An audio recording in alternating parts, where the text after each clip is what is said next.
Nick Shirley just exposed Andrew Callaghan and Channel 5, and this is really bad for him because it takes away a lot of the credibility that they have built over the years. Nick Shirley sat down with Andrew Callaghan to do an interview about his Minnesota Exposed piece, and the interview they dropped on Channel 5 made Nick Shirley look like an absolute idiot, borderline illiterate. There was this one clip of Nick Shirley and Andrew speaking about Charlie Kirk that made Nick Shirley look absolutely nuts. And the caption kind of tells you how nuts Nick Shirley looked during this conversation. So one user says, "How stupid is Nick Shirley?" He tells interviewer Andrew Callaghan that he lost respect for him for not denouncing the killing of Charlie Kirk. Callaghan responds that he did, and Shirley admits he didn't watch the relevant video because he doesn't want to, since he already decided that Callaghan didn't denounce the killing of Charlie Kirk.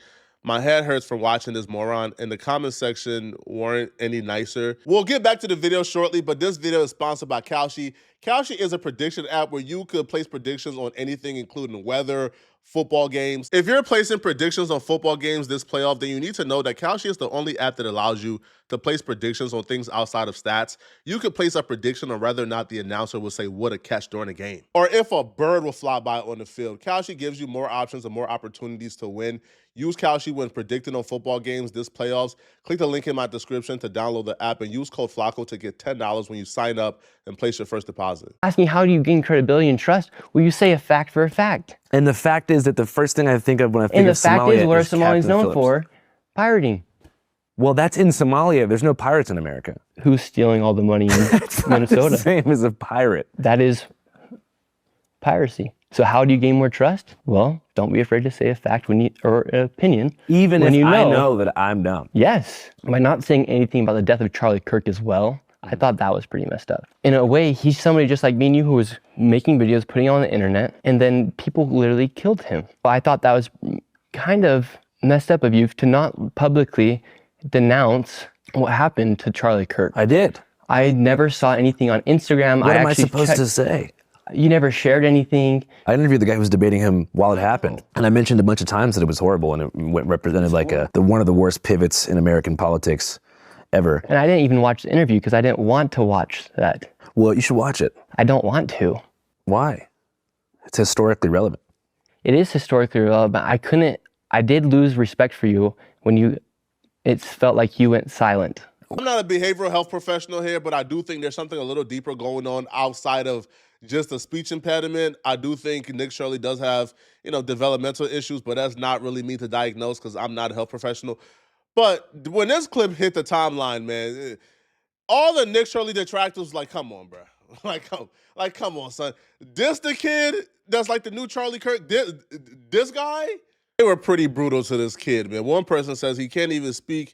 He slurs his words. He's drunk. It feels like every time this dude opens his mouth, he looks a little dumber. His IQ might actually be lower than 68. He might be, I can't say that word. He probably has a lower IQ than your average disabled Somali. You can see why he resonates so well with his audience, which is MAGA. Can barely talk. Why does he sound 12? A lot of the clips that came out of this interview made Nick Shirley look exactly like this.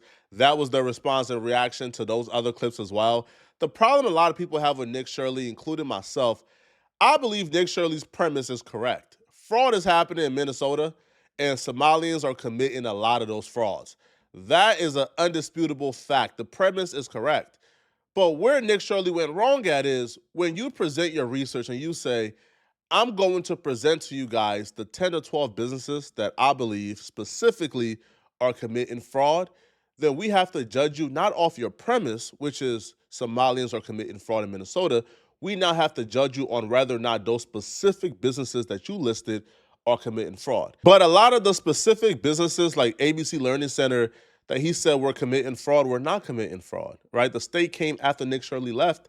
After the story went viral, they investigated. They found that ABC Learning Center was not committing fraud, right? And they show surveillance not just from the day that Nick Shirley came. They show surveillance cameras from prior days as well. And it found out, they were receiving kids every day. And I think we can all agree, if you have any humanity, even if you are a Nick Shirley supporter who believes Somalians are committing fraud, that it's wrong to take a small business, plaster their name, their faces, their contact information, accuse them of committing fraud to millions of people when they aren't, and now they're receiving death threats, they're receiving harassment, their name, their business, their brand, their everything is permanently destroyed even after they prove they're not committing fraud. And that's the issue I think a lot of people have with Nick Shirley, and he, refused to admit it in his interview. As far as that main center that you visited, Quality Learning, aka Quality Learning Center. Yeah. Was there ever any kids there in the first place? No. So that daycare center, it's been operating fraudulently. It's actually had over 90 violations over the past few years. And the day that I went there at 11 a.m. Their operating hours are from 2 to 10 p.m., they're now saying.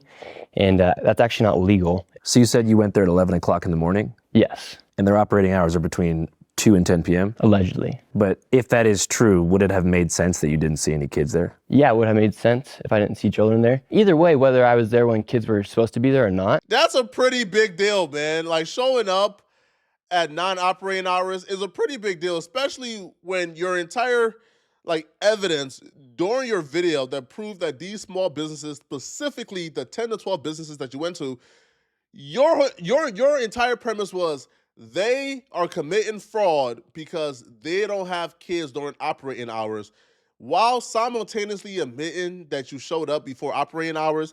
That's a pretty big deal, man. Like, that's a pretty big deal. Why are all the windows boarded up? Or why are all the windows blacked out? Why is there no phone number that leads to anywhere? These businesses are supposed to be operating to serve children. People should be able to check in their child there and their children into these daycares. You being suspicious about blacked out windows and not really understanding why they're only open from 2 to 10, that don't equate to fraud. That's just suspicion. The absolute aha, we caught you red-handed fraud was when you said they were not open when they were being paid to be open. That right there was the fraud. But when we find out that you actually showed up before they opened, then being suspicious does not equate to these people committing fraud, right? The windows could be blacked out because they don't want strange men having access to look at the kids. They couldn't have given you information because you showed up with a camera like this. Nick Shirley was recording himself. So when he showed up, it wasn't recording through glasses. No, he showed up with a camera like this in their faces with 2 security guards behind him. You think that those people are going to be free and open to let him in and give him information? No, they're not. All right? And I don't even think Nick Shirley could expect them to, right, at all. Now, yeah, these clips made Nick Shirley look really bad. It made him look really, really, really, really terrible. But this video ends with Andrew Callaghan getting exposed. And if you keep watching, you'll find out how Nick Shirley was able to turn this situation. It's literally impossible. Did you see some of the footage released by CBS Minnesota affiliate station that showed kids entering and exiting the facility? Yeah, the one on the ABC. Mm-hmm. Yeah, so that one received over $1 million. It's licensed for 40 children. CBS, I believe, they go in there the day after I had posted my video. Obviously, they're gonna have children there when they're getting all this heat. I take my kids here, 2 o'clock to 10. Yeah, there's a lot of kids inside. And same thing at that daycare. Why are all of the windows blacked out? This is a daycare. Why can't a lady just give me a paper to enroll a child?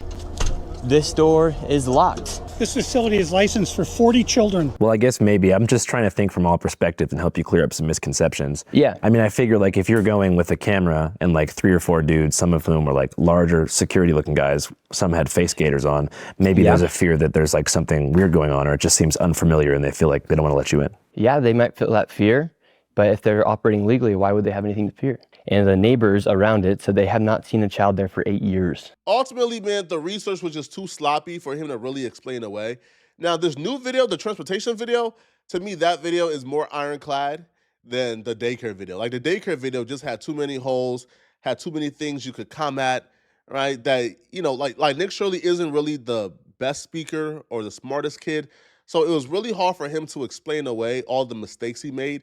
And I'll be real, if I'm him, I would just say, yeah, I made some mistakes during this video, but I still stand by my original premise, which is fraud is happening in Minnesota and Somalians are committing it, right, at a disproportionate rate. If you would have said that, then nobody could have argued with it. I mean, it seems like that learning center has had a serious history of violations. Quality Learning Center, yes. Yeah, going back to 2020. Yeah, it's literally not a daycare. But how could they have violations related to childcare if there was no kids there? Yeah, the way they're operating inside of there, they had the violations. Those people are not able, they were operating fraudulently inside that daycare. But fraud would mean there's no kids, but the violations relate to like poor safety conditions that put the kids in danger. And so why would they be operating, and why would Minnesota continue to be giving them millions of dollars if they're receiving all these violations? That seems like a really valid question. Yeah. Why do you think Minnesota would be giving a daycare center with so many violations so much money? Well, that same man at Quality Learning Center who was saying that they were open after the commissioner was on the live stream saying they were closed a week ago was also partying with the mayor of Minneapolis. Is the manager of the infamous Learning Center in Minneapolis also one of the guys that was dancing in the back of Mayor Jacob Frey's election victory video, the one that went super viral where he thanks his constituents in Somali for re-electing him last month?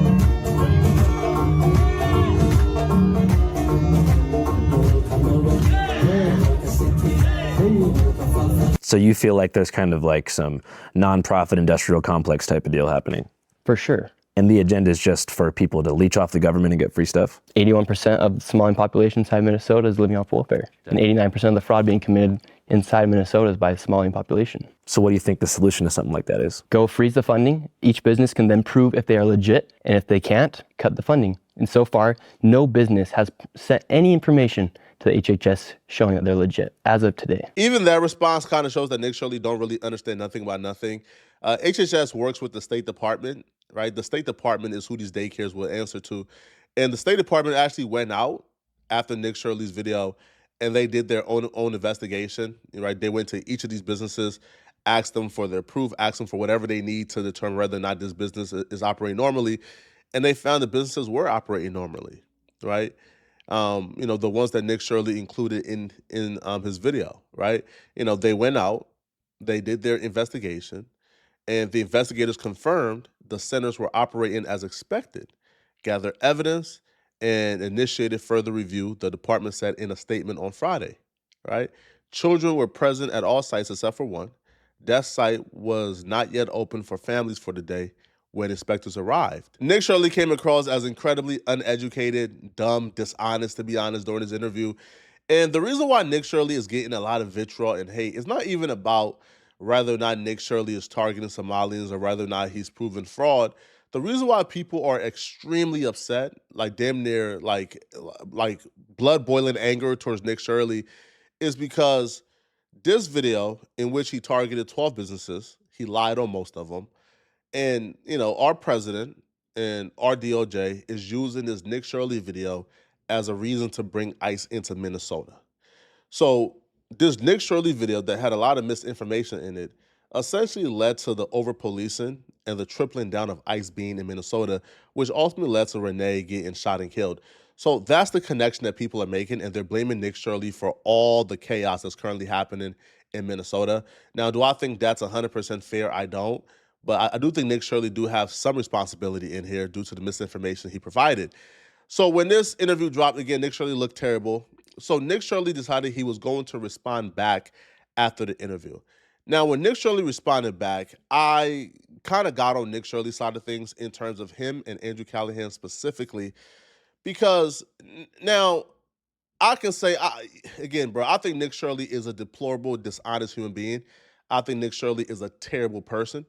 However, I respect a terrible person more than I respect a disingenuous person. All right, this is super important, and I also learned a great lesson here. So the other week, I sat down with Andrew Callaghan in Channel 5 to do a sit-down podcast-style interview for his channel.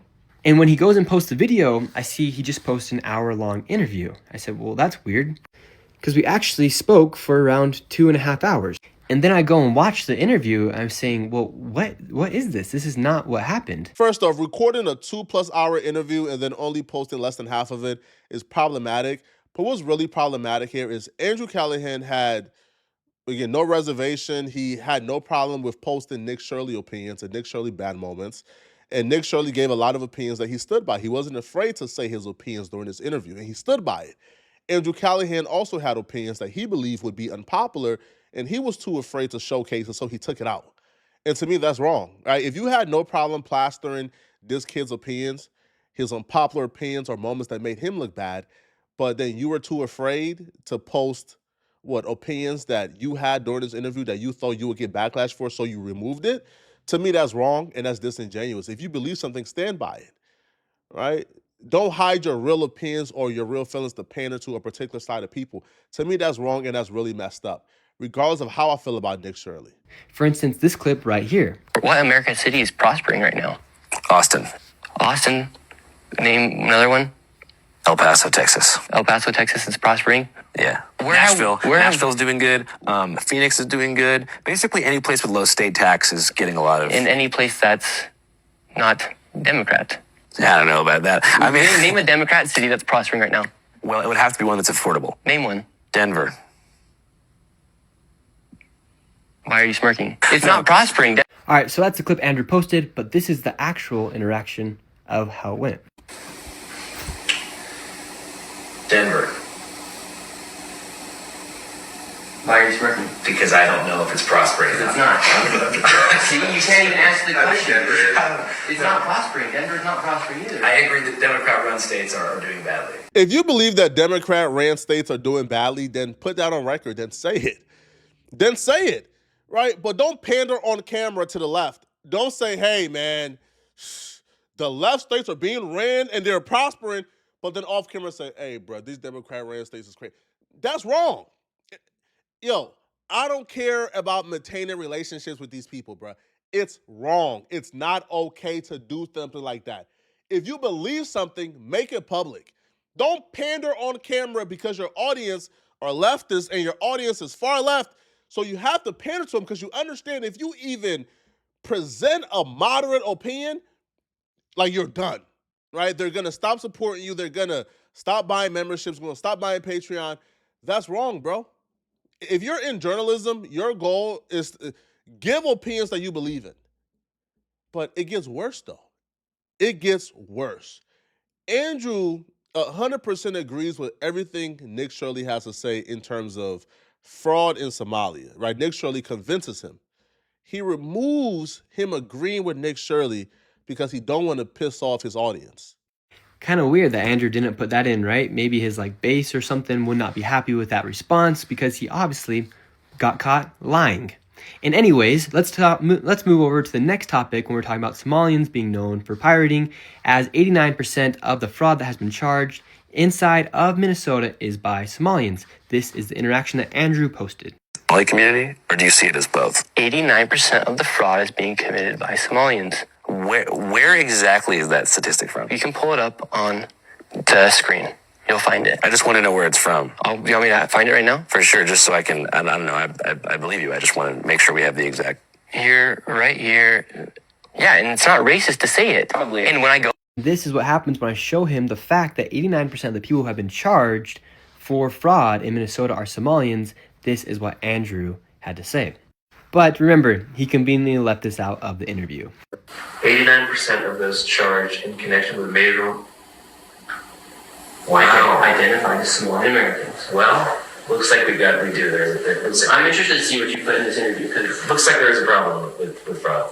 So there you go. That's just two examples from the interview with Andrew Callaghan where he literally went out of his way to try and make me look bad. I won't go as far to say that because Andrew gets left things out that's the only reason why Nick Shirley looked bad. No, Nick, you made yourself look bad. But this is really bad on Andrew Callaghan's behalf because, how do we consider you a journalist after this, right? Like, if we have clear-cut evidence and proof that you are taking things out, you're like removing actual opinions that you believe is facts because you don't want to piss off the left? Like, come on, bruh. If Tucker Carlson did this for, his like radical right-wing audience, we'll be on him just as heavy. So we have to be on Andrew Callaghan just as much. This is just bad. It's wrong. If you believe Somalians are committing fraud in Minnesota, then say it, bruh. Say it. But you said it and you took it out. Wow, man.